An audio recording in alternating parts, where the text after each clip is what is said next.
Avertissement. Le contenu de l'épisode d'aujourd'hui aborde du contenu sensible qui pourrait être un déclencheur pour certaines personnes. Notamment, nous aborderons des thématiques en lien avec les traumas, abus et violences sexuelles. Assurez-vous d'être dans un espace physique et mental sécuritaire pour l'écoute pour une audience avertie. Bonjour Libertad Allô, Amé. et bonjour à tous et à toutes à la maison.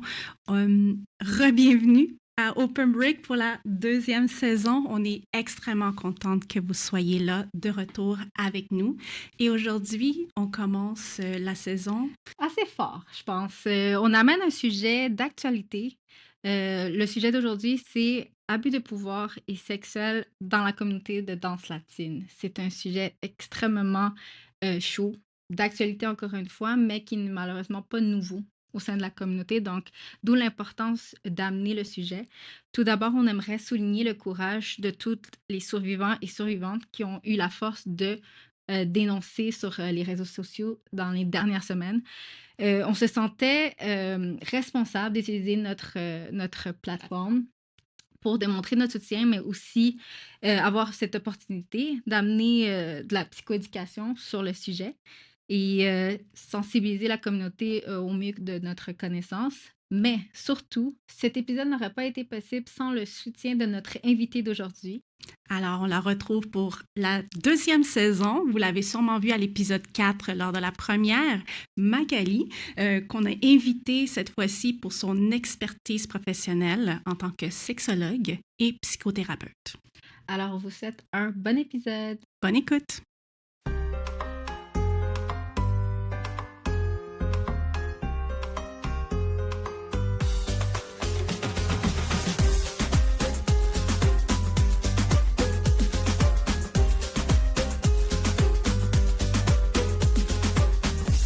Allô, Mère. Allô les filles! Bienvenue. Re-bienvenue en Merci. fait à notre saison 2. Merci encore une fois d'avoir accepté notre invitation. Je pense qu'on s'en était parlé, puis on pouvait pas faire cet épisode sans toi. Donc, merci beaucoup de nous avoir aidé à construire même le contenu de cet épisode-là. Donc, Magali est de retour aujourd'hui, mais cette fois-ci, on l'a invitée vraiment pour son expertise professionnelle. Donc, Magali, est-ce que tu pourrais introduire aux auditeurs pourquoi tu es là aujourd'hui? Avec plaisir. Donc, pour ceux et celles qui ne me connaissent pas, moi, c'est Magali. Je suis d'abord une danseuse également, partie de la communauté de la danse latine depuis maintenant près de 15 ans déjà. Donc, c'est là qu'on s'est rencontrés déjà il y a plusieurs années, au tout début, en fait. Et puis, au-delà de faire partie de la communauté moi-même, pourquoi je suis très contente et privilégiée que vous m'ayez invitée de nouveau, c'est que dans la vraie vie, en dehors de la danse, je suis sexologue psychothérapeute. Et donc, ça fait vraiment partie de mon presque quotidien, faire de l'intervention, de l'éducation en santé mentale, plus spécifiquement en sexologie. Donc, c'est sûr que tout ce qui est violence sexuelle, ça fait partie de mon expertise. Puis j'ai également fait mes stages, ça commence à faire longtemps, mais j'avais fait mes stages à l'époque quand j'étais au bac dans un CALAX, qui est les centres d'aide et de lutte contre les agressions à caractère sexuel. Donc pendant 1 an, je travaillais avec les femmes victimes de violences à caractère sexuel. Donc ça a toujours été vraiment depuis le début de ma carrière un intérêt puis un sujet qui me tient beaucoup à cœur. Donc je suis très contente de pouvoir en parler aujourd'hui. Je pense que c'est très important pour moi en tant que femme, en tant que danseuse, en tant que sexologue également. Et puis, on est très consciente aussi que ça va être un épisode assez difficile. Et puis, je veux nommer qu'à la fin de l'épisode, vous allez pouvoir trouver des ressources au besoin. Donc, c'est vraiment important d'aller chercher de l'aide. C'est des sujets justement très sensibles. Ça peut faire réveiller des traumas, que ce soit pour des personnes qui ont vécu des abus, que ce soit des proches, quiconque, peu importe, qui sentent qu'ils ont besoin d'aide par rapport à ça. On va inclure également des ressources dans la description de l'épisode par la suite. Merci énormément. Merci de la préparation. C'est sûr qu'avant de démarrer cette discussion-là, nous aussi, on voulait s'assurer de bien faire les choses. Donc, un petit disclaimer avant d'entamer cette discussion-là. Certaines de nos discussions vont être supportées de cas qui ont réellement été publiés récemment sur les réseaux sociaux. Mais pour s'assurer de ne pas s'approprier l'histoire de ces survivants, survivantes, on a décidé de ne pas utiliser les noms de ces personnes-là. Ceci dit, vous allez retrouver toutes les informations puisque c'est des dénonciations qui ont été transmises publiquement sur les réseaux sociaux. On va laisser les informations dans notre description. Donc, on va profiter justement de notre plateforme YouTube, Instagram et autres, justement pour faire l'éducation, vous donner des ressources et bien sûr, cet épisode va être également traduit en anglais pour avoir une audience un petit peu plus grande. Donc, n'hésitez pas à partager si vous sentez que ces informations sont importantes pour des gens autour de vous. Donc, commençons par le commencement. Je pense qu'une des premières choses quand on faisait un brainstorming, c'était surtout comprendre en fait qu'est-ce qui est considéré un abus. Donc, aussi simple que ça. Je crois qu'on avait démarré une discussion similaire, en fait, la dernière fois qu'on t'a reçu à notre épisode 4, lorsqu'on parlait plus de relations amoureuses. On avait discuté que la communauté de danse latine en soi était un terreau fertile à plusieurs choses. Donc, je crois que pour continuer cette discussion-là, on va pouvoir développer un petit peu plus qu'est-ce qui est, selon toi, ce terreau fertile-là. Absolument. Je pense que justement, dans toutes les réflexions qu'on a eues, que j'ai eues dans les dernières semaines, suite à cette vague de dénonciation-là dans notre communauté, ça nous amène à se questionner justement pourquoi ça arrive, hein? Qu'est-ce qui se passe. C'est sûr que je pense qu'il n'y a pas de secret, malheureusement, en tout cas je l'espère pour personne, que tout ce qui est abus de pouvoir, violence sexuelle, c'est quelque chose qui est généralisé dans notre société. Donc ça ne se limite pas évidemment à notre communauté. Par contre, ça fait réfléchir sur pourquoi ça arrive assez fréquemment dans notre communauté. Puis c'est là où la réflexion un peu du terreau fertile en lien avec ce qu'on avait commencé à discuter à cet épisode-là quand on parlait de relations amoureuses. Moi, j'avais parlé de l'infidélité, puis comment qu'il y avait certains éléments de facteurs de risque dans simplement le contexte naturel de notre communauté qui faisait un terrain glissant, disons, à ce que certaines limites soient transgressées. Dans ce cas-là, c'était au niveau des limites relationnelles. Bien, je réalise que ces mêmes facteurs de risque-là contribuent aussi à créer ce terrain glissant-là pour toutes sortes de transgressions de limites. Et donc, ça inclut l'abus de pouvoir, les violences sexuelles. Parce que quand on parle d'abus, mais c'est exactement ça. Il y a des limites qui ont été dépassées. Il y a une dynamique de pouvoir. Donc, de se questionner sur c'est quoi ces facteurs de risque-là. Pour en être conscient, je tiens à mentionner qu'on n'est pas en train de démoniser notre propre communauté. Puis je pense que c'est un terreau fertile pour plein d'autres belles choses, évidemment, et aussi.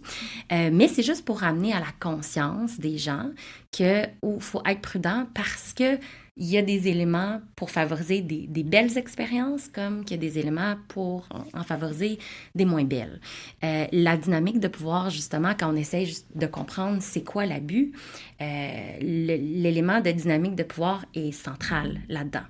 Même si je démystifie peut-être plus spécifiquement les violences sexuelles, souvent, il y a un peu ce mythe-là que c'est purement sexuel. Donc, on entend ça des fois, c'est juste, j'ai eu trop de testostérone, là, puis j'avais vraiment besoin d'avoir un contact sexuel avec quelqu'un, alors que c'est pas ça.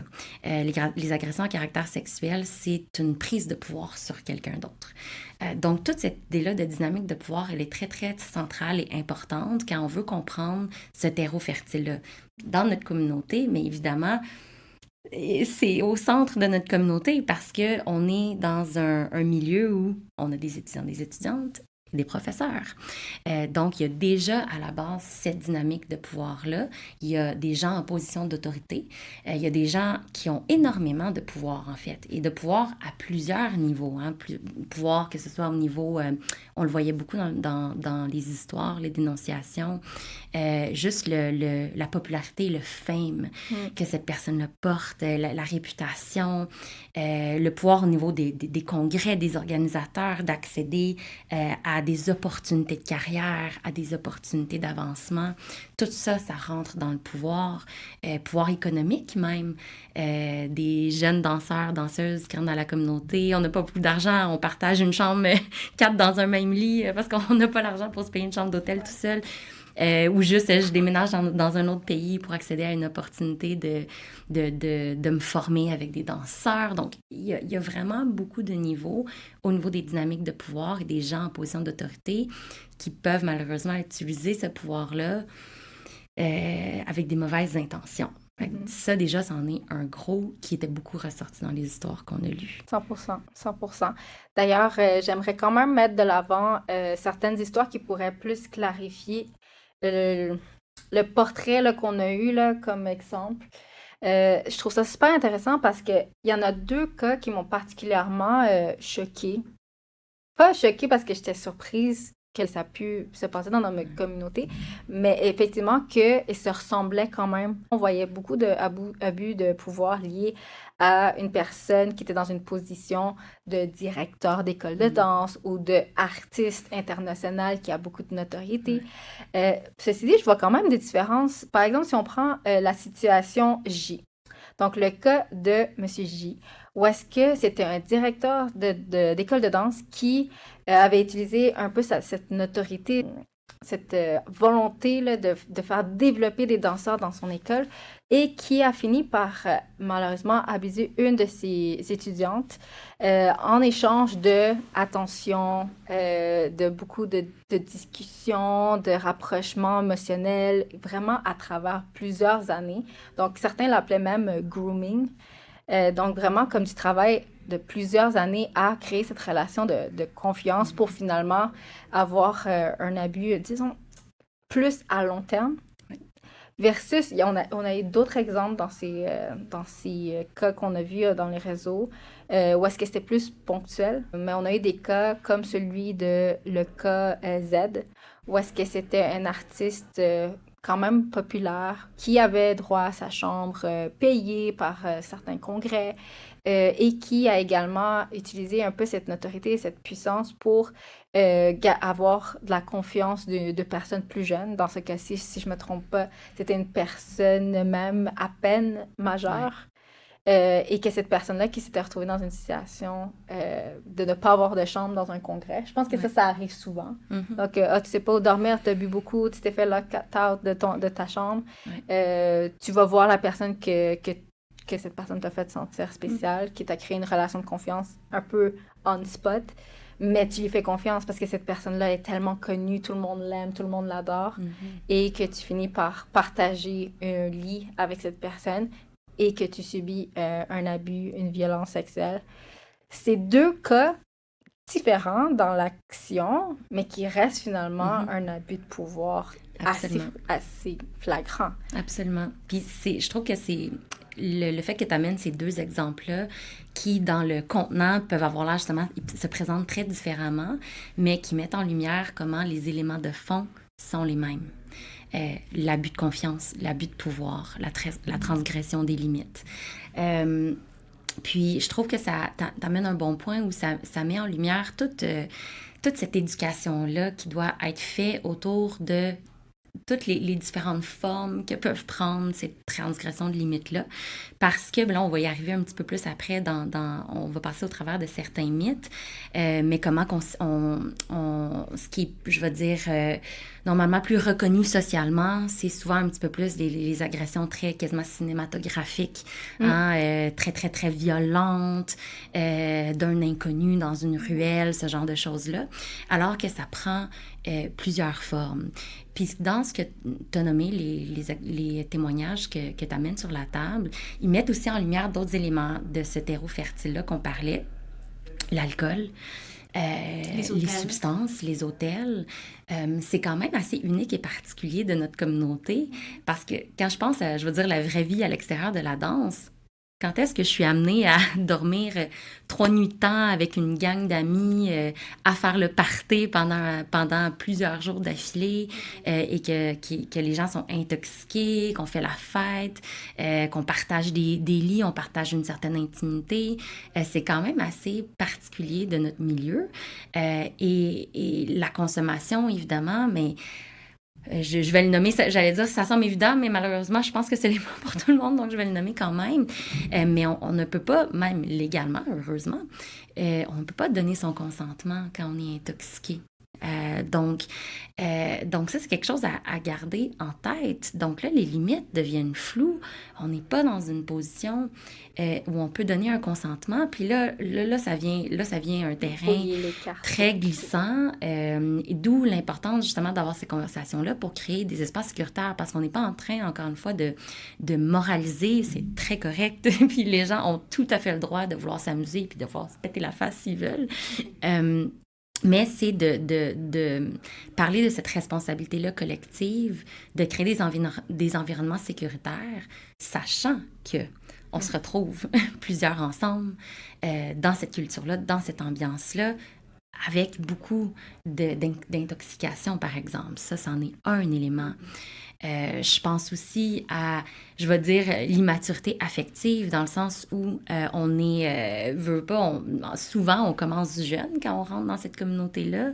La plupart, on commence soit dans notre début jeune adulte ou même adolescence, même enfant pour certaines personnes. Et ça aussi, c'est assez unique de notre communauté, qui est quelque chose d'ailleurs, moi, que j'admire beaucoup de notre communauté. Je trouve ça vraiment le fun de voir que c'est autant inclusif, c'est pas rigide. J'aime le fait de voir qu'il y a une variété c'est ouvert pour toutes les tranches d'âge. Mais ça fait aussi qu'on a entendu dans certains des témoignages que justement, il y a eu des abus de pouvoir simplement au niveau de la différence d'âge. Quelqu'un qui a 17, 18 ans, moi, j'avais pas la même maturité émotionnelle, relationnelle, cognitive, affective dans ma vingtaine que dans ma mi-trentaine. Donc, d'avoir quelqu'un qui est vulnérable, tout jeune, et qui est en relation avec des danseurs, des danseuses de 30 ans, 40 ans, qui peuvent abuser de ce pouvoir-là, ça aussi, ça peut créer des terrains glissants à ce que des choses puissent arriver. Donc ça aussi, il faut garder ça en tête. Vraiment intéressant, parce que aussi quand on parlait de ces terrains glissants-là, de ces facteurs de risque, je crois qu'on a nous-mêmes fait beaucoup de rétrospection sur comment on l'a vécu, nous, à notre jeune âge, parce que comme on l'avait nommé, tout a commencé environ dans tes débuts vingtaine. Oui, moi, j'ai commencé, j'avais 14 ans, là, mi-dizaine. Adolescente. Début adolescence, puis Amé dans sa Fin adolescence. Début... C'est ça, je me mets à penser, à réfléchir sur cette vulnérabilité. Elle était présente, c'est sûr qu'elle était présente. Et je pense qu'on a beaucoup de chance. Si on parle plus de nous, là, on a beaucoup de chance parce qu'on n'a pas vécu... Nous, ça nous a pas triggeré quoi que ce soit Du tout. Par rapport à ça. Donc, ça confirme ce qu'on avait comme idée lorsqu'on a parlé, surtout dans notre épisode avec Marianne, notre invitée, sur les jeunes, dans les jeunes et la communauté de danse latine. Donc, ça confirme quand même qu'on avait un environnement assez sain qui nous a protégés de ce genre de choses, et choses qu'on essaye de continuer avec nos étudiants actuels. Ceci dit, ça nous a aussi fait remarquer que en tant que communauté, il y a beaucoup de choses qu'on aurait pu faire de mieux pour, comment dire, ne pas supporter cette culture. Quand on a vu les publications, on a remarqué beaucoup que les abuseurs étaient surtout mâles. Donc, c'est sûr que lorsqu'on commence à réfléchir un peu plus, le problème ne se tient pas seulement dans ces personnes-là qui ont commis cet abus, mais c'est un peu plus gros que ça. Selon toi, qu'est-ce qui cloche? As-tu 5 heures devant toi? On va essayer de faire ça concis. L'idée est déjà de voir le big picture. Je pense que c'est important déjà de nommer que les abus de pouvoir, les violences sexuelles, c'est un problème social et collectif. Et c'est pour ça, entre autres, du moins un message important pour moi par rapport à cet épisode-là, puis la conversation qu'on a aujourd'hui, c'est justement de responsabiliser tous et chacun de comment on contribue de près ou de loin. Parce que ça ne se limite pas aux agresseurs et aux survivants-survivantes. C'est un problème social, c'est un problème collectif. Et pour moi, ça fait partie aussi de supporter les personnes survivants, de s'impliquer, de ne pas leur laisser le fardeau seulement à elles et à eux, de devoir changer les mentalités, de devoir changer les mentalités, de devoir se battre, de devoir... Ça demande déjà tellement de... Exactement, ça demande déjà tellement de courage, de briser le silence, de s'exposer. J'ai lu un témoignage récemment qui parlait de ça, justement. C'est déjà tellement terrible et injuste de vivre ça en premier lieu, d'avoir en plus à exposer publiquement ce qu'on a vécu d'aussi traumatisant. Mon Dieu, c'est une double injustice déjà à la base. Juste pour se faire entendre, juste pour peut-être se faire croire, ça c'est un autre enjeu, pour peut-être essayer de voir les choses changer. Donc, je trouve que c'est la moindre des choses. Si on a eu malheureusement la chance d'être épargné, de s'impliquer. Puis le changement de culture, le changement de mentalité, c'est un travail collectif. Et donc, pour revenir à ta question, qu'est-ce qui cloche déjà ça? Je veux vraiment mettre en lumière qu'on a tous et toutes un rôle à jouer et on a tous et toutes donc du pouvoir. Ça, c'est la bonne nouvelle. Avec responsabilité vient pouvoir. On a du pouvoir là-dessus. Il y a une solidarité, je pense, à avoir par rapport à ça. Ça nous amène peut-être déjà à peut-être prendre certains mythes. Je pense que c'est important qu'on révise certains mythes pour déjà essayer de déconstruire certaines choses et reconstruire des croyances plus justes et saines, parce que partie de maintenir la machine et maintenir la culture qui est ce terreau fertile-là puis qui favorise certains comportements ou les tolère du moins, bien, ça passe par des fausses croyances qu'on va entretenir de façon consciente ou inconsciente. Un premier qu'on pourrait discuter, c'est celui que je parlais un petit peu plus tôt, qui est le fameux inconnu dans une ruelle. On pense souvent que de se faire attaquer, que ce soit physiquement ou sexuellement, ça va être là, tard le soir en marchant seul dans une ruelle. Ça peut arriver. Mais les statistiques démontrent que c'est excessivement loin d'être la majorité des cas. Puis je pense que, justement, merci au courage et à la vulnérabilité des survivants et des survivantes de par leur témoignage. Si vous prenez le temps d'aller lire, il n'y en a aucun là, que c'est un inconnu dans une ruelle. C'est toujours, justement, une personne de confiance. Si je suis un petit peu plus précise, plus de 8 victimes sur 10 connaissent leur agresseur. Donc, c'est pas un chiffre qui est minime, c'est une différence qui est significative.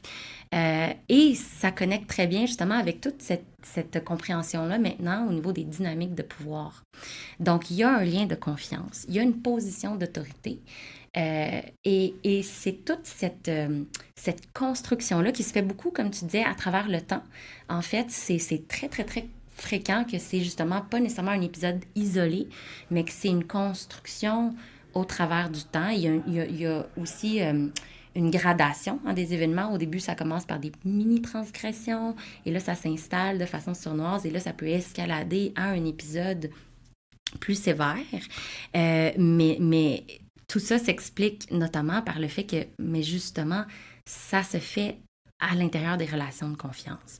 Et ça, ce que ça fait aussi pour les survivants et les survivantes, c'est que c'est d'autant plus difficile. C'est souvent quelqu'un, justement, qu'on admire, qu'on aime, qu'on respecte, qui est respecté. Là, ça, c'est l'élément qui se rajoute surtout dans notre communauté, hein, qu'il y a ce fame-là, il y a cette notoriété-là, comme tu disais. Ça rend le tout excessivement troublant et mélangeant, confusing. C'est d'autant plus blessant de se faire du mal par quelqu'un qu'on admirait, quelqu'un qu'on pensait qui était notre safe space. Ça aussi, je l'ai vu souvent dans les témoignages. Je pensais que j'étais en sécurité. C'est pour ça que j'ai permis tel rapprochement ou je me suis pas posé de questions, de partager un lit avec quelqu'un. On devrait pas, puis c'est tant mieux, on veut pas vivre notre vie dans la méfiance, on survivrait pas, là. Donc, c'est correct de pas toujours avoir des murs autour de nous, ça prend de la confiance pour connecter avec les gens. Donc, c'est correct, ça se comprend que ces personnes-là, dans certaines situations, sont pas arrivées avec une armure, c'était des personnes qu'elles connaissaient et en qui elles avaient confiance. Donc, ça rend ça très complexe et ça amène les personnes, des fois, à même prendre beaucoup de temps avant de réaliser qu'elles ont vécu des abus. Exact, parce que ça peut se traduire sous plusieurs angles. On en a parlé des très minime, comme un petit commentaire déplacé, peut-être que ça va juste passer tout droit, mais après, ça va te faire sentir comme, oh, Mal à l'aise, peut-être. oui. Un geste déplacé, là, on va dans un niveau un petit peu plus haut. Puis, bien sûr, des attouchements. Oui, oui. Puis tu me fais penser à un autre élément d'hétérofertile qu'on n'avait pas parlé, qui est, puisqu'on utilise justement beaucoup le mot communauté, puis tu sais, souvent quand on danse, c'est en groupe, en équipe, il y a un sentiment d'appartenance qui est très fort. La pression des pairs, le peer pressure. Donc, tu sais, quand je parle de la responsabilité de tous et chacun, puis moi, je m'inclus là-dedans aussi quand j'ai fait mes réflexions. Tu sais, combien de fois on a été témoin d'un commentaire borderline déplacé, une blague semi-inappropriée, mais on réagit pas. On dit rien, ou on excuse la personne. Ouais, mais telle personne est comme ça, puis... C'est son humour. C'est son humour, puis... ou juste, on est figé. C'est difficile de réagir sur le coup, et c'est correct aussi. On est figé. Donc, toute la pression des pairs pour soit avoir certains comportements ou de voir que les autres semblent tolérer certains comportements, certaines paroles... Ça aussi, là, ça rajoute de la confusion. Il faut le dire, il y a beaucoup de personnes qui ont, dans les commentaires, quand on regarde justement ces publications-là, il y a beaucoup de personnes qui semblent avoir dit qu'ils ont essayé d'énoncer certaines personnes, mais qu'ils n'ont pas été écoutés. Les gens ne les ont simplement pas cru. Et beaucoup parce que c'était des personnes connues, donc avec une certaine autorité en communauté. Ah, cette personne-là, elle pourrait pas faire ça. Je supporte ces personnes-là, je les crois. Ouais. Donc, ça confirme à 100% ce que tu es en train de dire par rapport à la confiance, mais je pense que ça souligne aussi le point que tu disais tout à l'heure, qu'on a tous notre part de responsabilité là-dedans. Donc, effectivement, dans notre rétrospection, cette petite tolérance-là que tu as mentionnée, je pense que elle est très, très présente dans notre communauté, justement. Ouais. Cette tolérance à un certain humour, un certain proximité. À laisser passer des petits gestes que malheureusement, ça peut engendrer des gestes un petit peu plus graves. Puis, en parlant de culpabilité aussi, malheureusement, j'ai vu des commentaires disant « Pourquoi tu ne l'as pas dit avant? » Oui. Ça aurait pu éviter tellement d'autres problèmes à d'autres personnes. Ou que ça se dégénère. Donc, comment tu vois ça, cette culpabilité directe? Oh, ça, j'apprécie que tu amènes ça sur le sujet, parce que c'est un sujet, ça aussi, je pourrais en parler très longtemps. On va revenir sur les dénonciations un petit peu plus tard, mais sur le sujet de la culpabilité, tellement important. Puis je pense que ça fait un lien important avec ce qu'on parle au niveau du lien de confiance, puis de démystifier le fait que les agresseurs, la majorité du temps, c'est des personnes connues du survivant ou de la survivante. Justement parce qu'il y a ce lien-là, parce que c'est complexe et c'est nuancé, c'est pas totalement blanc et noir. Quand c'est l'inconnu dans la ruelle, c'est peut-être plus facile de faire cette division-là. Quand c'est un proche, c'est plus compliqué. Ça vient nourrir malheureusement la culpabilité. La culpabilité, déjà, la personne, justement, j'avais laissé cette personne-là, par exemple, m'approcher de telle façon parce que je lui faisais confiance. Donc là, est-ce que c'est de ma faute? C'est excessivement triste, selon moi. C'est la chose que j'ai entendue, je veux dire, dans mon expérience clinique, je pense que c'est la chose que j'ai entendue qui était systématique, malheureusement. Ah ouais. Le sentiment de culpabilité, de honte est excessivement fort dans les cas d'abus, dans les cas de violence sexuelle, violence conjugale, pour toutes ces raisons-là. Et donc ça, entre autres, ça contribue beaucoup au fait de retarder la dénonciation. Parce que si je pense que c'est de ma faute, pourquoi je vais aller en parler? Si j'ai honte, comme on disait tantôt, on s'expose, sa vie privée, c'est excessivement vulnérabilisant. Donc, il y a cette crainte-là. Puis je vais revenir à parlant de culpabilité, puis qu'est-ce qui vient renforcer la culpabilité chez les survivantes, ce que tu disais tantôt, Libé, au fait de ne pas être cru. Donc ça aussi, malheureusement, c'est vraiment quelque chose que j'ai entendu très souvent, que quand les survivantes finissent enfin par avoir le courage d'en parler, ça arrive souvent qui sont remis en question ou littéralement ne sont pas crus du tout. Donc, tu sais, il faut s'imaginer puis essayer de se mettre à leur place. Déjà, c'est déjà fondamentalement injuste d'avoir vécu des abus. Et on est déjà pris avec tout ce trauma-là. Et là, on veut en parler. On a besoin d'en parler. Et quand on en parle à quelqu'un de confiance, la personne ne nous croit pas, nous invalide, et là, il faut se prouver. C'est quelque chose qu'on entend souvent. Moi, ce que je crois, ce n'est pas pour justifier évidemment le fait de ne pas croire, puis on va revenir justement tantôt sur les bonnes pratiques de comment recevoir un dévoilement, parce que ça peut vraiment changer la vie de quelqu'un, la manière que vous allez recevoir si ça vous arrive un jour. Mais j'ai essayé de comprendre parce que je me suis dit, mais pourquoi les gens mettent autant en question les victimes? Puis c'est pas quelque chose d'ailleurs qu'on voit tant pour d'autres sortes de crimes. Si je me suis fait voler mon vélo, en général, les gens vont juste avoir de l'empathie, mais vont pas commencer à questionner, ben, as-tu fait ça? Pourquoi t'as fait ça? Ben oui, tu pensais à quoi le mettre là le soir? On n'a pas ce genre de réaction-là, mais quand il est question de violence sexuelle, c'est fréquent. Et je vais faire le pont avec ce qu'on discutait, là qu'on comprend que la très grande majorité du temps, les agresseurs sont connus de la victime. On s'imagine un scénario typique où, si moi, je vais me confier, disons, à une amie, ça se pourrait très bien que cette amie-là est aussi amie avec mon agresseur. Donc, pour que cette personne-là soit en mesure de me croire, ça sous-entend qu'elle doit elle-même se confronter à sa perception de cette personne-là qu'elle admire également, qu'elle aime également, qu'elle a un attachement, il y a tout ça, sa perception. Ça vient ébranler aussi notre sentiment de sécurité parce que là on challenge, on déconstruit certains mythes, mais il y a une raison pourquoi ces mythes-là perdurent. C'est parce qu'ils nous donnent cette illusion-là qu'on est en sécurité. Parce que moi, si j'ai envie de me faire croire que la seule façon que je vais me faire agresser, c'est dans une ruelle par un inconnu, ça me donne beaucoup plus un sentiment de contrôle et de sécurité que de réaliser que ça pourrait être mon meilleur ami, ma meilleure amie, mon partenaire amoureux, ma partenaire amoureuse, mon directeur de troupe que j'admire.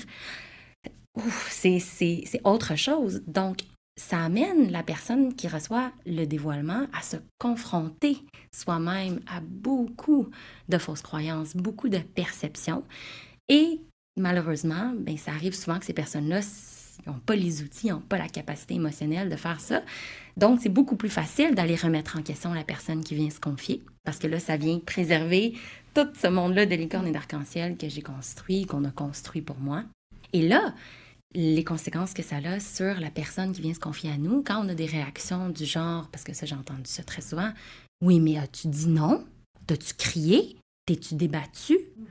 Es-tu allé le dire à quelqu'un? Es-tu allé dénoncer à la police? Qu'est-ce que tu portais ce soir-là? Ouais, mais t'avais bu beaucoup, tu bois tout le temps beaucoup dans les parties. » C'est excessivement culpabilisant. Le message qu'on est en train d'envoyer, c'est ta faute. Ouais. Tu t'es pas assez protégé.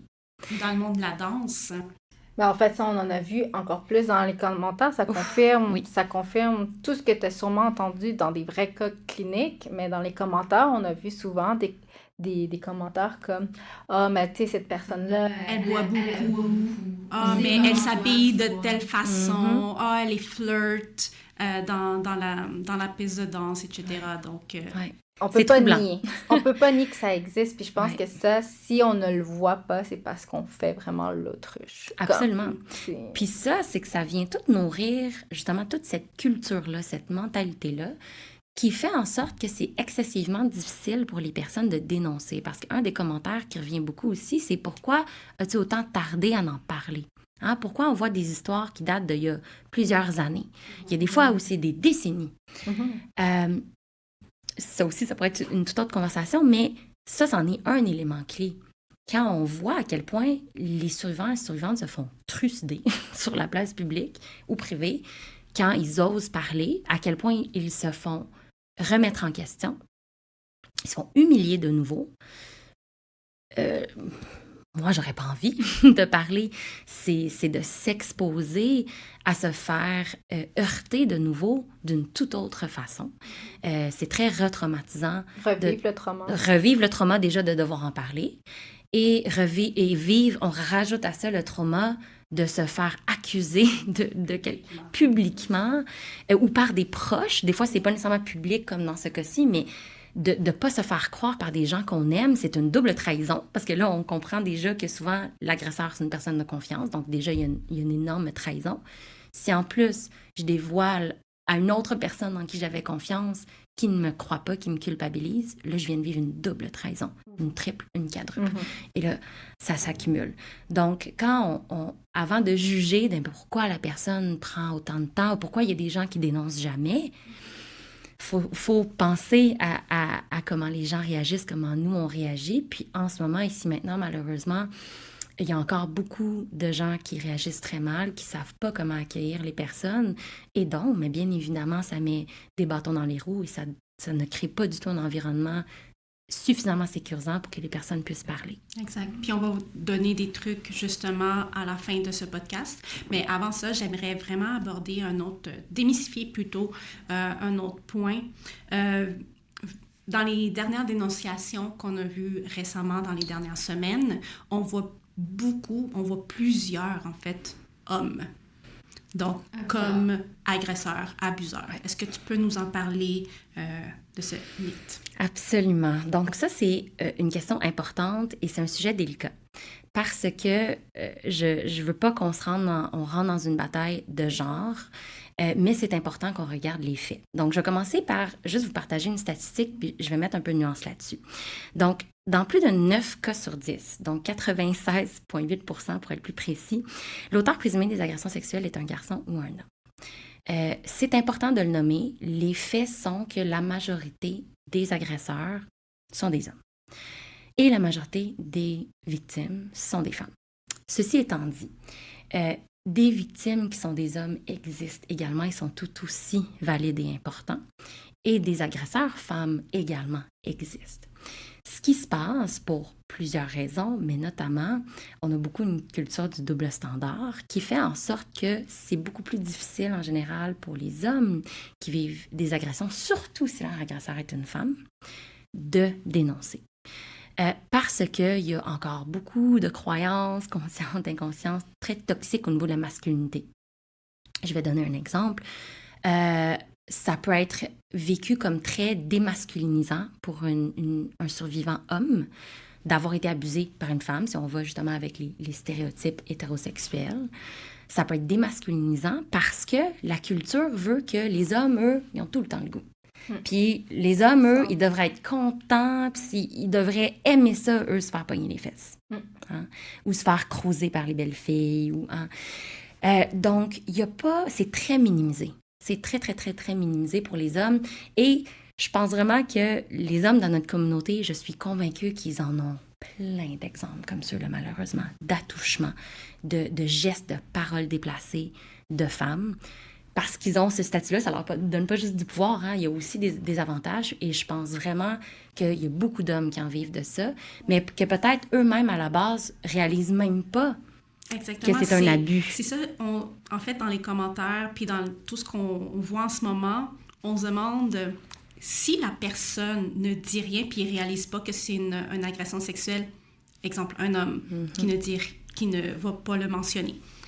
Est-ce que c'est une agression sexuelle? Absolument. C'est pas parce que, de par toute cette complexité-là sociale qu'on est en train d'essayer de démêler, ça m'amène à pas être capable, de pas être en mesure de conscientiser qu'est-ce qui m'arrive. Ça veut pas dire que c'est pas arrivé, puis ça veut pas dire que ça m'a pas laissé inconfortable. Puis peut-être qu'après, je me sens inconfortable, puis justement, je comprends pas pourquoi. J'arrive pas à avoir le awareness de comprendre pourquoi je viens tendu pourquoi j'évite tout le temps cette personne-là, pourquoi... Ça se peut que je l'absorbe dans mon corps quand même si la société essaie de me dire, c'est pas grave. Donc, je veux mettre la lumière là-dessus, c'est super important. C'est sûr malheureusement, on parle plus souvent agresseur homme, victime femme, parce que ça reste quand même que c'est la majorité des cas, pour plein d'autres raisons. Ce double standard-là, selon moi, en fait partie. Je vais faire peut-être un petit segment rapide, mais une autre partie du double standard, c'est le classique, quoique ça tend à changer, mais il y a énormément de travail à faire. Les hommes, en général, sont pas en contact avec leurs émotions, n'ont pas d'outils de régulation émotionnelle, parlent pas de ce qu'ils ressentent. Fait que c'est pas pour rien que tous les crimes en général, là, les mass shootings, les crimes violents, les violences sexuelles, c'est pas un hasard que la majorité, malheureusement, ce sont des hommes. Les hommes, on leur enseigne pas, on leur donne pas la place pour vivre leurs émotions, fait qu'ils accumulent toutes sortes d'affaires, puis ça sort tout croche après. Donc ça, petit segment là-dessus. Donc ça, c'est quand même important, parce que j'entends aussi des fois beaucoup des hommes revendiquer, avec raison, il y a aussi des hommes qui sont victimes, donc je veux le nommer, mais j'entends aussi beaucoup des hommes être réactifs face au fait, mais pourquoi on parle toujours des hommes, puis, mais en même temps, la réalité, c'est encore ça aussi. Donc, on veut hold space for both par rapport à ça. En tout cas, merci Mac de mettre en lumière ces éléments-là. Je pense que c'est super intéressant puis important de le souligner, justement, ces doubles standards-là. Et c'est vraiment important pour nous aussi de quand même mettre de l'avant les hommes que eux savent se comporter justement dans la communauté, que eux font des bonnes actions, qui prennent soin de leur père, qui sont observateurs dans les congrès.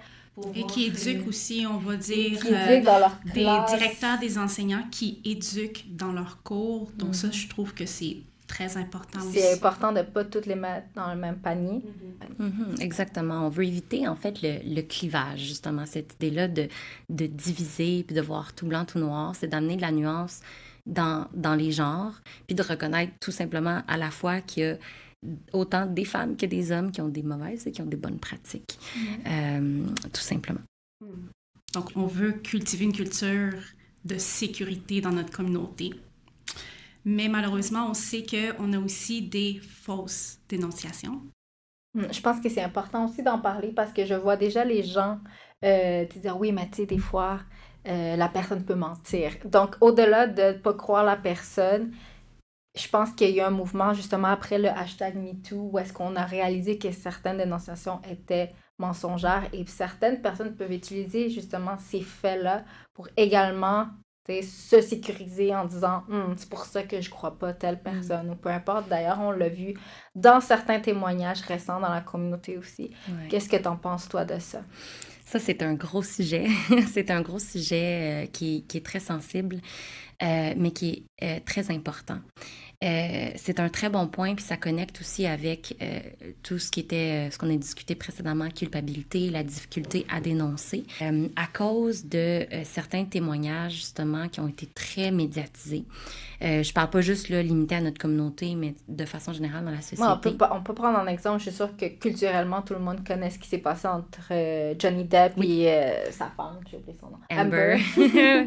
Exactement. Puis en ce moment même, il y a un cas similaire là, avec Blake Lively et... l'autre gars. Justin. Oui, c'est ça, exactement. Donc, il y a beaucoup de cas très médiatisés, font beaucoup de bruit, ces cas-là où à nature de fausses accusations.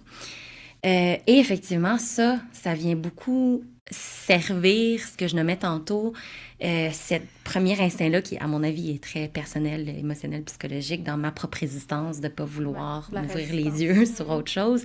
Ça me donne l'excuse parfaite pour invalider et ne pas croire la personne qui se confie à moi. Là, ça devient très problématique. On va être un peu, je vais avoir une approche similaire d'essayer de regarder les faits et à la fois donner la légitimité à toutes ces nuances-là, parce que c'est ça la vie, c'est complexe et c'est plein de nuances. Si on regarde de nouveau une statistique juste pour mettre en lumière, c'est important de nommer que, en fait, c'est 2% des cas, quand on parle de dénonciation de façon générale, qui sont des fausses accusations. Donc, on comprend que c'est un très petit pourcentage. Ceux qui sont arrivés, je ne suis pas en train de minimiser que ce n'est pas terrible. C'est évidemment inacceptable. Et justement, c'est très dommage parce que ce petit 2%-là vient faire tellement de dommages pour les 98 autres pourcents des cas qui sont vrais. Maintenant qu'on comprend déjà à quel point c'est difficile de dévoiler, encore plus, ça c'est une autre discussion, d'arriver dans le système de justice. Si en plus, on rajoute à ça un petit pourcentage de gens qui ont été malhonnêtes, parce que ça, il y en a partout, hein? Des gens qui vont profiter du système, qui vont vouloir heurter les autres. Profiter du mouvement en ce moment. Profiter du mouvement. Ça, des extrémistes, ils vont en avoir partout. Et là, c'est que ça ruine la crédibilité pour toutes les autres personnes qui ont besoin de soutien. Donc, c'est difficile de hold space, justement, pour reconnaître à sa juste valeur ce qui est inacceptable de ces fausses accusations-là. Mais comment qu'on fait pour garder le soutien et croire toutes les autres personnes qui ont quelque chose à dire d'important, puis de réaliser aussi à quel point c'est dévastateur pour les survivantes, mais pour notre société et notre culture, et notre fameuse culture de sécurité qu'on essaie de cultiver, quand notre default setting, c'est de toujours douter parce qu'on pense aux 2-3 cas de fausses accusations qu'on entend qui est surreprésenté dans les médias et sur les réseaux sociaux. Pour vous donner d'autres chiffres pour que ça mette une image sur l'ampleur de toutes les répercussions de ça, au Canada, il y a seulement 5% des crimes sexuels qui sont signalés à la police. 95% des crimes sexuels passent inaperçus, ne rentrent même pas dans le système de justice.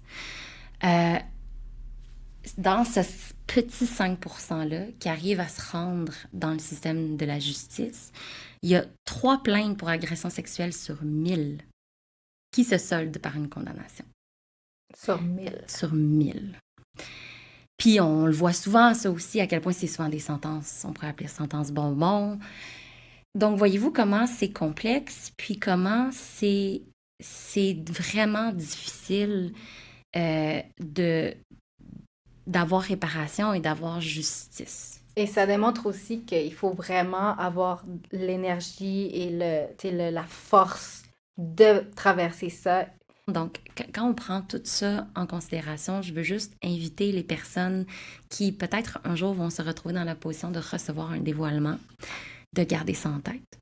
Et que c'est important de croire la personne. Hein. C'est important de l'accueillir. À la limite, si vous avez vos propres doutes, si vous avez vos propres doutes, gardez-les pour vous. Accueillez la personne. La personne, elle a eu le courage de vous parler. Je connais pas grand monde qui a envie de se mettre dans cette position-là pour le plaisir. S'ils le font, c'est parce que c'est nécessaire et parce qu'ils sont vraiment en détresse, ils ont vraiment besoin d'aide. Donc, accueillir la personne. Puis, je vais challenger aussi comment on évite à donner le bénéfice du doute aux agresseurs, mais on ne le donne pas aux survivantes. Combien de fois j'ai entendu justement des gens, quand il y avait des dénonciations, faire « Ouais, mais je pense qu'il est correct. Ouais, mais on donne le bénéfice du doute à la personne qui est accusée. Mais j'ai pas plus les faits. Je n'étais pas là non plus. Pourquoi je le donnerais pas à la personne qui vient se confier à moi? Donc, c'est comme... c'est pas à nous à juger si c'est vrai ou pas, puis si c'est arrivé pour vrai ou pas. Le stéréotype, je pense elle était partagée, là, cette publication-là, mais l'utilisation de l'alcool comme excuse pour l'homme, mais autant comme raison que la femme qui est responsable de ça. Oui, exactement. Donc, ça aussi, c'est un autre bon exemple. Combien de fois, justement, j'ai entendu des gens, peut-être que vous vous reconnaissez dans ces réflexions-là, justifier, excuser l'agresseur. Ouais, mais il était saoul. Puis pourtant, quand c'est la victime, c'est sa faute, elle était saoule. Là, c'est un bel exemple de double standard. Donc, je suis là pour dire, oui, des cas de fausses accusations, il y en a une infime partie, mais il y en a. Elles sont graves. On remarque qu'il y a beaucoup plus de cas qui sont véridiques. Et de réaliser que notre rôle là-dedans, on n'est pas là pour juger si c'est arrivé ou pas. Personne, à moins que vous étiez là, ce qui devrait m'étonner, ça les concerne, eux. Vous, votre rôle, si quelqu'un vient vous en parler, c'est de soutenir la personne qui vient vous en parler. C'est pas à vous à juger qu'est-ce qui s'est passé ou pas. Surtout quand on comprend aussi ces statistiques-là, puis on comprend aussi à quel point c'est dévastateur de remettre en question et de ne pas croire quelqu'un qui voyez-le comme un privilège. Si la personne est venue vous en parler, c'est que cette personne-là vous fait confiance assez pour vous partager quelque chose d'aussi sensible et personnel. Donc, live up à ce rôle-là que vous avez le privilège d'avoir.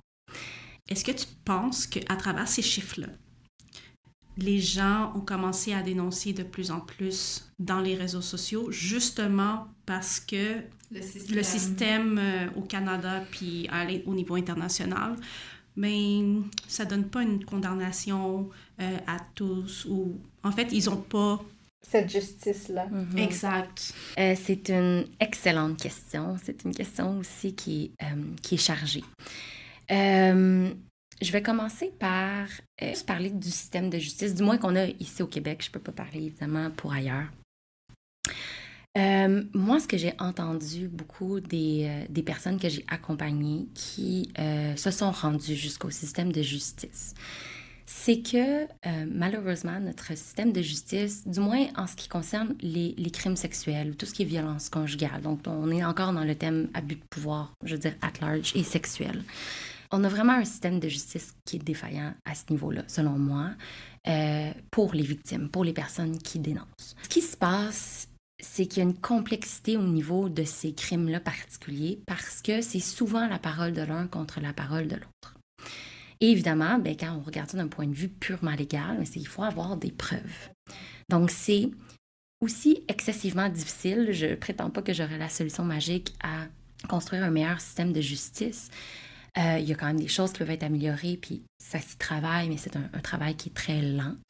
Mais ça reste que de par la nature du crime, c'est pas super compatible avec un système de justice comme on le connaît.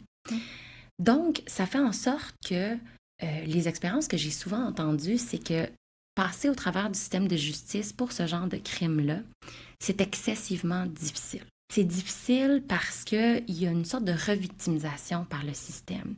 Que ce soit juste du fait que les personnes doivent se retrouver dans la même pièce et faire face à leur agresseur. C'est épouvantable. C'est vraiment épouvantable qu'ils doivent re-raconter leur histoire traumatisante plusieurs fois, à plusieurs personnes, des inconnus, publiquement. Mais non seulement devoir revisiter le trauma, mais d'être questionné et remis en question. Donc, on revient encore à notre fameux thème de la culpabilité. On n'y échappe pas. Donc, c'est pas pour rien que quand je vous disais, dans ma pratique, ça a été systématique. Je n'ai jamais rencontré quelqu'un qui avait vécu des violences sexuelles ou relationnelles ou conjugales qui ne m'a pas dit avoir ressenti de la honte et de la culpabilité.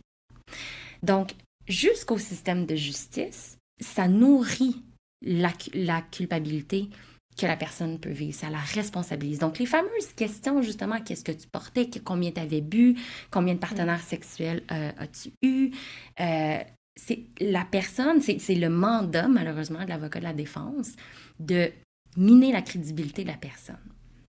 Il faut se rappeler, je vais parler brièvement parce que ça aussi, c'est un sujet où il y a beaucoup de choses. Il faut se rappeler que la personne a vécu un événement traumatique. Donc, juste d'un point de vue, je veux dire, purement psychologique, en même temps, je pense que c'est assez intuitif. J'espère que je n'ai pas tant besoin d'aller en détail pour mettre ça en lumière. Mais si on parle de la psychologie au niveau des traumatismes, mais bien évidemment que c'est difficile d'être précis dans la mémoire parce que le corps, la psyché, rentre en mode protection. Moi, j'ai la misère à me rappeler de ce que j'ai mangé hier pour déjeuner. De me demander de me rappeler le détail, l'angle, le chandail que la personne portait d'un événement qui m'a profondément traumatisée il y a 6 mois, il y a 1 an, il y a 10 ans. Mais bien sûr que je vais peut-être oublier des choses et je ne serai pas en mesure de faire un témoignage précis qu'on me demande de faire plusieurs fois. Donc là, les avocats vont aller jouer avec ça. Et là, la personne va revivre tout ça et en plus se faire questionner et en plus se faire culpabiliser, se faire responsabiliser pour sa propre agression. Donc, c'est très difficile et comme on l'a vu dans les statistiques juste avant, le système de justice, même si on arrive à se rendre jusqu'au bout, il y a peu de ces cas-là qui se concluent par une condamnation. Bon, il y a toutes sortes de choses autour de ça.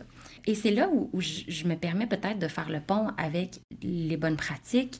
Ou une chose qu'on entend souvent, c'est quand les gens reçoivent un dévoilement, des fois on a l'inverse. On a parlé beaucoup des personnes qui vont douter, ne pas croire, mais des fois on a l'inverse, la personne qui qui devient trop envahi par ses propres émotions, sa propre peine de recevoir un proche qui lui confie ça et qui, là, va projeter ses propres besoins sur « voici ce que tu devrais faire par rapport à ça ».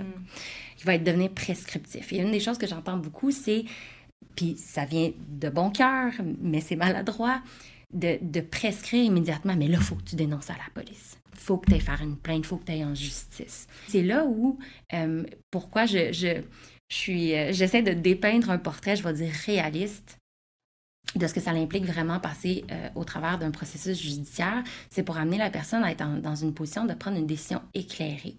Donc, on comprenne que pour certaines personnes, passer en justice, c'est réparateur. Parce que justement, elles ont pris une décision éclairée. C'est une informed consent. Elles savent très bien dans quoi elles s'embarquent. Elles savent très bien toutes les choses que je viens de nommer, mais que malgré tout ça, de façon symbolique peut-être, pour eux, pour elles, il y a quelque chose de plus réparateur malgré tout ça, puis qui leur redonne du pouvoir dans la démarche de le faire quand même, peu importe ce qui va arriver, et c'est tant mieux pour ces personnes-là. Donc, il y a pour certaines personnes que j'ai entendu aussi que ça a été très réparateur de le faire. Comme qu'il y en a pour d'autres que ça a été revictimisant et retraumatisant. Donc, on veut faire attention de ne pas justement prescrire et assumer que la meilleure chose à faire, c'est de dénoncer. Dans un monde idéal, je m'éloigne, pardon, pour revenir à ta question plus précisément, dans une société idéale où le système de justice ne soumet pas la victime à autant de montagnes russes émotionnelles dans le processus, dans un monde idéal, on devrait pouvoir effectivement se reposer sur le système de justice et on devrait pouvoir utiliser ça pour se défendre et effectivement défendre, parce que c'est l'argument qui revient souvent, de le faire pour effectivement condamner l'agresseur et protéger des futures potentielles victimes.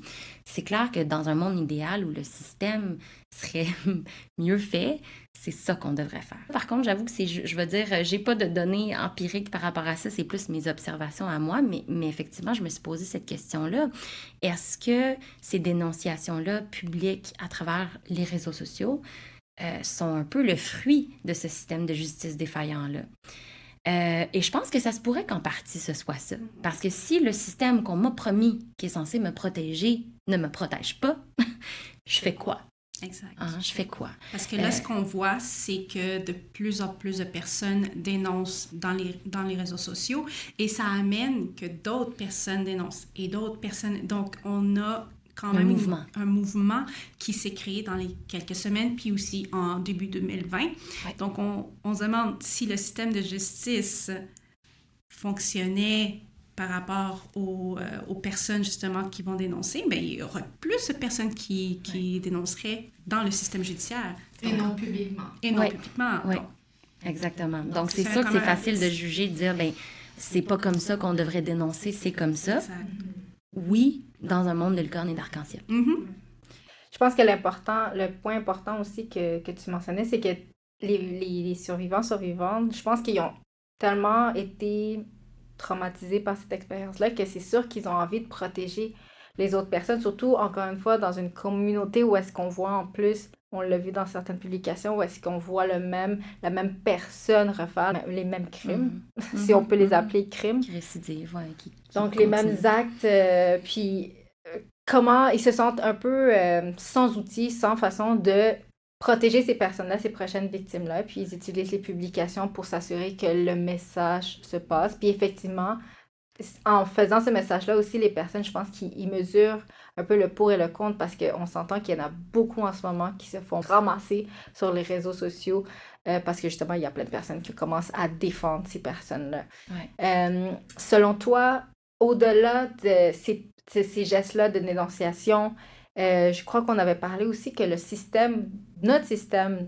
au sein de notre communauté de danse latine est défaillant sur certains points et qu'en tant que communauté, il y a certaines affaires qu'on pourrait faire pour empêcher que ces situations arrivent. Absolument. Puis je pense que peut-être pour mettre de l'ordre dans toute cette complexité-là, quand on parle des dénonciations, qu'on parle du système de justice et comment les survivantes peuvent se faire entendre, on est déjà en réaction. Donc, c'est qu'est-ce qu'on peut faire en réaction à quelque chose qui est malheureusement déjà arrivé. Et j'ai envie qu'on puisse avoir justement une discussion puis qu'on puisse promouvoir les deux. On a besoin d'avoir des bonnes pratiques sur une fois que le mal est fait. Comment qu'on récupère ça, comment qu'on répare, comment qu'on soutient les personnes qui se retrouvent avec toutes ces conséquences-là. On a besoin d'avoir des discussions là-dessus. On a aussi besoin d'avoir des discussions sur la prévention. Parce que Comment être proactif. Comment être proactif, exactement, pas juste réactif. Parce que si on fait rien en proaction, on va toujours être dans la réaction, on va toujours être en train de ramasser les pots cassés. Je prétends pas qu'en étant dans la prévention, ça n'arrivera plus jamais, malheureusement, mais je pense que... Si on a les deux. C'est ça, la mentalité, idéalement, c'est d'essayer d'avoir cette double, de travailler à ces deux niveaux-là pour qu'on l'espère, on minimise, puis qu'il y ait de moins en moins de trucs à récupérer. Donc, dans notre système à nous, puis ça me fait penser à la publication que Gabi Ekis, qui est la directrice de Alma Latina, qui est notre troupe, a fait récemment. Et une des choses qu'elle avait amenées dans sa publication que j'avais trouvée très pertinente, c'est justement cette idée-là de comment on contribue justement tout le monde, c'est quoi toute notre responsabilité en tant que communauté à maintenir cette culture-là. Puis une des choses qu'elle nommait, puis ça, je pense que à moins de faire l'autruche, on peut tout le voir, comment on met beaucoup aussi sur un piédestal et on glorifie énormément beaucoup de danseurs, souvent hommes, et qu'on leur donne aussi beaucoup de pouvoir et on leur laisse get away with des choses qu'on a pu observer, qu'on a entendues, qu'on sait, mais on leur donne aussi beaucoup de pouvoir en les mettant sur ce piédestal-là et en les glorifiant autant. Donc, il y a quelque chose qui nourrit dans cette culture-là où l'homme a peut-être aussi l'avantage du nombre, du moins ici, je trouve, parce qu'il y a souvent beaucoup plus de follow femmes et on manque souvent de lead hommes. Ça, juste ce déséquilibre-là, je veux dire, démographique dans notre communauté donne à la base un gros bout du bâton à ces hommes-là leaders. Et ça, je pense que de cette glorification-là, il y a quelque chose où nous, on peut peut-être essayer d'être plus prudente, puis qu'on se questionne par rapport à cette culture-là. 100%. Je pense que c'est un des points qui nous avait aussi beaucoup marqué dans cette rétrospection qu'on s'est faite individuellement. Puis effectivement, que ce soit dans notre communauté ici au Québec, Montréal, nous, on va prendre responsabilité que même nous, on a agi de certaines façons où est-ce qu'effectivement, on a encouragé cette glorification-là. Comme par exemple, tu l'as bien nommé, quand tu fais une équipe de danse et où est-ce que tu dois t'assurer d'avoir une équipe, un couple, ben souvent, les filles vont peut-être être comme... on sera peut-être un peu plus sévère envers elles parce qu'ils vont peut-être être le double de filles à auditionner, par exemple, puis que finalement, on doit en sélectionner 5. Ben, on se retrouve à être un petit peu plus strict sur la performance des femmes plutôt que les hommes qui arrivent et puisque le nombre est plus minime, on finit par prendre tous les garçons, par exemple. Combien de fois c'est arrivé? Je suis sûre qu'il y a d'autres personnes qui se reconnaissent là-dedans. Et c'est un peu niaiseux parce que on regarde cette situation-là, on dit, ben, le but c'est de faire une équipe, on n'a comme pas le choix. Mais en agissant de cette façon, on met les hommes sur un piédestal, en quelque sorte, parce qu'on dit à la femme, toi, tu es remplaçable, toi, on peut trouver quelqu'un d'autre pour faire ce que tu fais, versus un homme est rare, un homme est dans une position de pouvoir. Puis ça, c'est un des exemples, je pense, qui est ressorti lorsqu'on en parlait, mais même dans les workshops ou dans les salons, où est-ce qu'on remarque que souvent, c'est le leader qui va donner le cours, c'est lui qui va se faire donner le micro, par exemple. C'est des petits éléments comme ça où est-ce qu'on s'est rendu compte, c'est quand même vrai. C'est quand même vrai qu'on glorifie et on peut comprendre aussi pourquoi ces personnes-là, par la suite, se sentent peut-être un petit peu plus à l'aise de se permettre certains dépassements de boundaries. C'est ça. Puis ça me faisait penser, quand on a eu justement ces discussions-là cette semaine, j'ai vraiment eu une sorte de light bulb moment où j'ai réalisé, c'est subtil, mais c'est tous ces micro-gestes, là, mots-là, qui s'accumulent et c'est ça qui construit une culture puis une mentalité. Donc c'est pour ça, je pense que c'est important d'en parler. Mais j'ai eu ce moment-là un peu d'élimination où j'ai fait... Quand je pense au couple pro, de danseurs pro, donc vraiment, autant l'homme et la femme, les deux sont des danseurs professionnels, c'est toujours le nom de l'homme en premier. dans Ou la les duos. grande majorité du temps, en fait. La grande majorité. Ah, moi, j'en connais pas où c'est la fille en Ouais, il n'y premier. en a pas qui me vient en tête. Mais effectivement. Daniel et Désiré, Atakaila Lemana, Même chez nous. c'est Même ça. chez nous, Adriana Samantha. En fait, C'est juste une une normalité. nomenclature, C'est c'est juste ça. je pense même, je suis convaincue qu'il n'y avait aucune malice évidemment là-dedans, mais ça témoigne d'à quel point c'est ancré dans notre inconscient collectif que l'homme, il y a une petite coche de plus haut, que c'est toujours le nom. C'est symbolique. Louis et Andrea. C'est toujours le nom de l'homme en premier dans les duos. Pourtant, la femme est tout autant professionnelle que l'homme. Gatka a fait une vidéo récemment par rapport à ça aussi. Effectivement.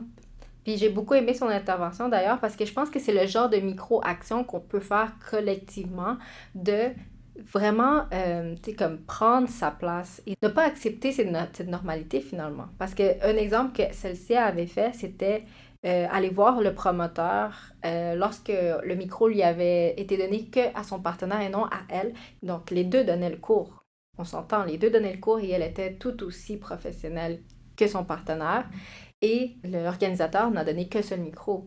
Elle est allée le voir et lui a dit « Est-ce que tu veux que moi je donne le cours également? » Si la réponse c'est non, il peut donner le cours avec quelqu'un d'autre. Si tu veux que moi j'enseigne aux filles, donne-moi un micro. Tu vois, c'est le genre de... Simplement juste parler avec ton partenaire aussi pour qu'il te donne de la place dans le cours. Parce que ça aussi, on le voit quand même assez souvent, malheureusement.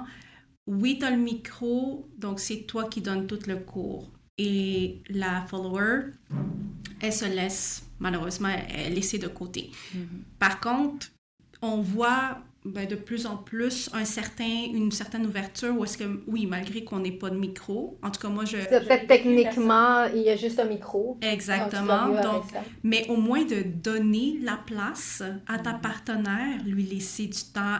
Ou prendre ta place aussi. Aussi. Je pense que dans tout à fait. vraiment dans les oui, deux sens. je te dirais, c'est nécessaire parce que vous êtes un couple. Hein? C'est pas juste un leader. C'est un leader et une follower qui vont enseigner ensemble. Donc ça, c'est des exemples concrets. Tu sais, là, on parle plus de proaction, disons, proactivité. On fait un full circle, en fait, à notre tout premier sujet qui était les dynamiques de pouvoir. Donc ça, c'est un exemple concret d'un petit geste que les gens peuvent faire puis d'en être un petit peu plus conscient de à quel point cette accumulation-là de petits ajustements peut faire sur le long terme une grosse différence au niveau du changement de mentalité puis de rééquilibrer les dynamiques de pouvoir. Donc, ça, c'est un exemple de qu'est-ce que je peux faire pour contribuer à ça. Je sais que ça a l'air complètement pas relié à quand on parle des dénonciations et tout ça, mais voyez-vous comment tout ça est interconnecté. Donc, ça, c'est des petites choses qui peuvent être faites pour déjà réajuster les dynamiques de pouvoir. Pour les organisateurs aussi, on en parlait dans nos discussions. Pourquoi un leader, lorsqu'il va offrir ses services à un organisateur, ça se peut qu'il soit plus payé que sa partenaire femme. Donc ça aussi, ça a été un... Je pense que c'est parce que la communauté en ce moment voit les hommes comme plus précieux, plus rares peut-être. Donc c'est vraiment, je présente l'offre et la demande. Alors, parce qu'on peut le voir même... Ça leur donne du pouvoir d'être en minorité. 100%. Tu peux voir que en fait, même dans certaines dénonciations, c'est qu'il y a beaucoup de femmes qui veulent percer comme professionnelles. Ils veulent faire ça de leur vie. Et souvent, pour percer, il faut que tu sois un couple d'artistes. Donc, on peut s'entendre entre nous trois là, qu'avoir un partenaire, c'est difficile. Je veux dire, c'est très rare de trouver un partenaire de danse. Et nous, on avait voulu faire comme carrière de danse. La première étape, ça aurait été de trouver un partenaire de danse pour faire ce chemin-là professionnellement avec toi.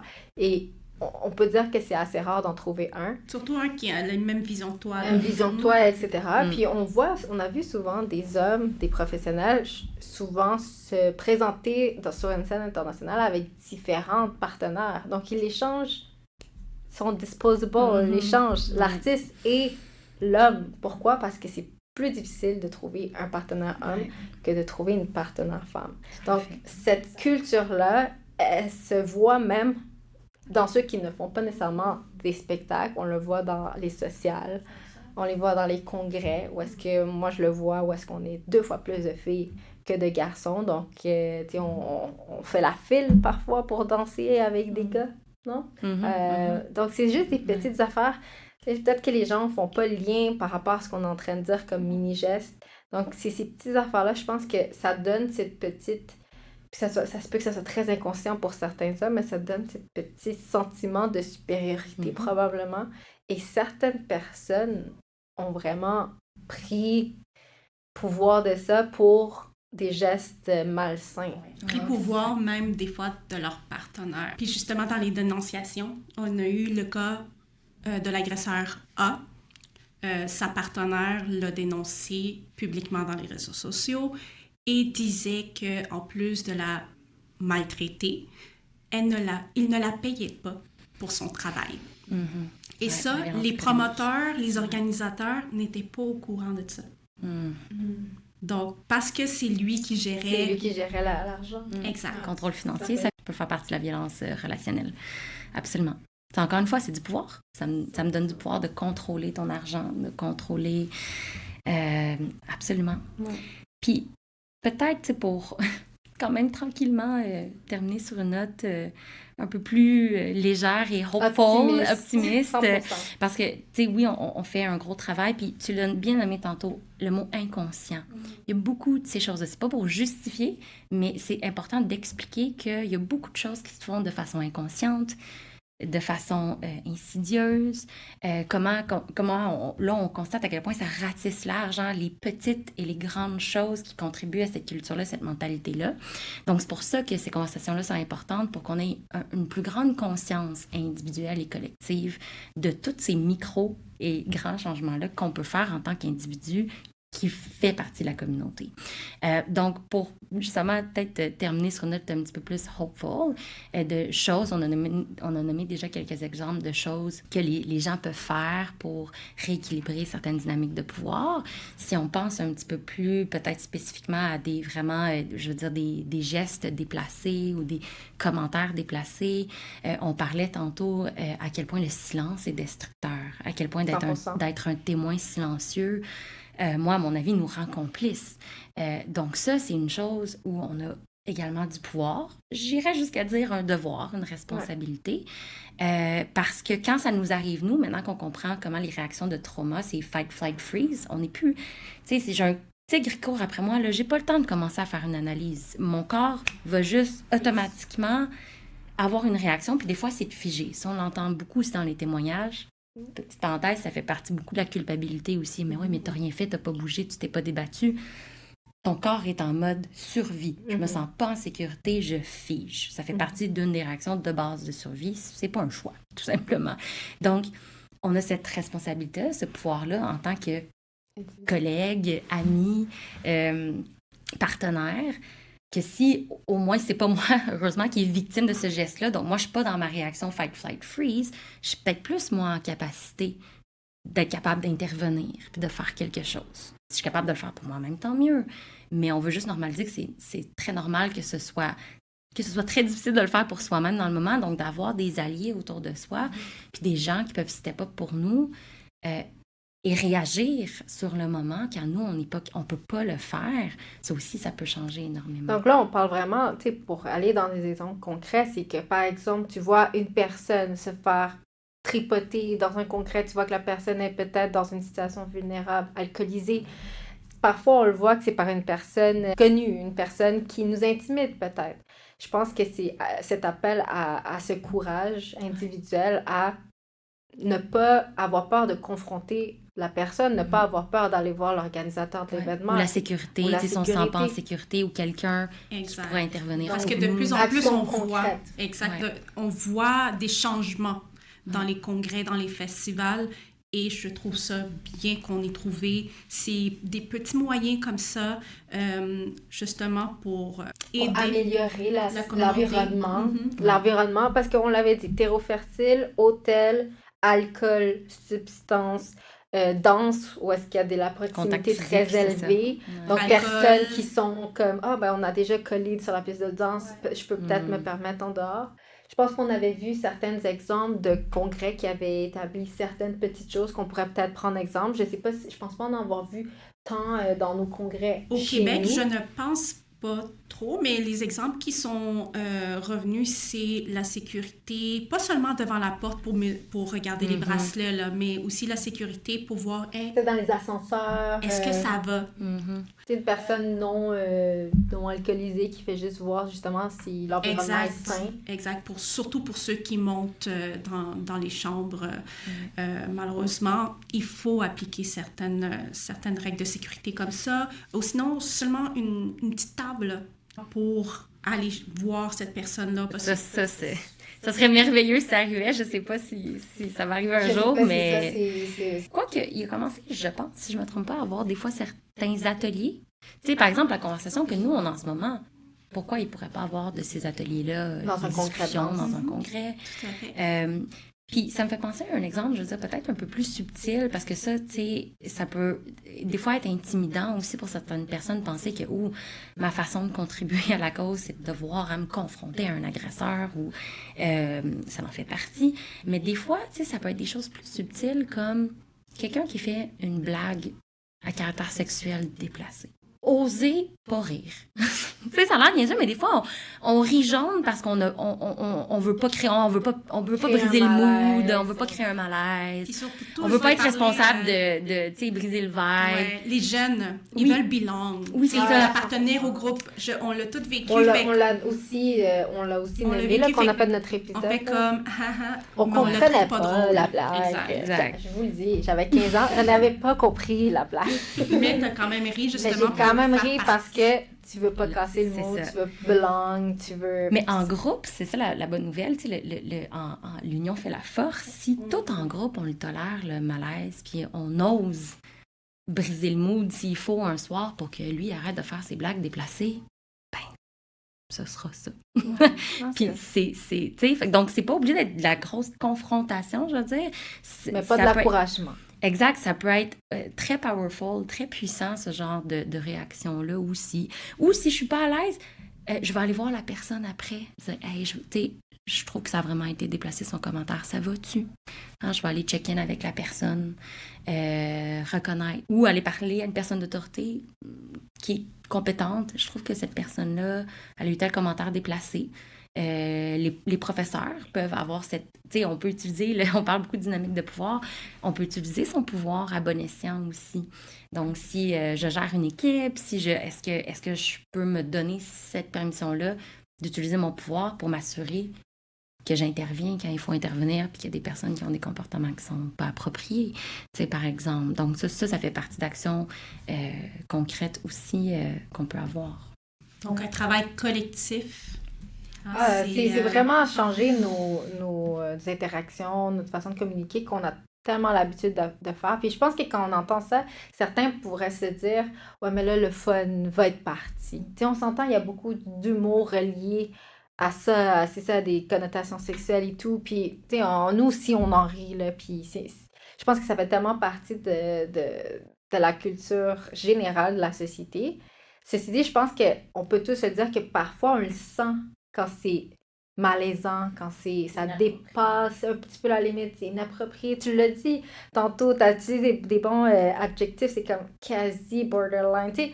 Et je pense que quand ça, tu sais, ça justement, le quasi, je pense que c'est là où est-ce que, au lieu de rien dire puis le laisser passer, c'est là qu'on pourrait comme faire ces petits gestes, ces petits pas vers l'amélioration pour que ces petites affaires soient moins tolérées.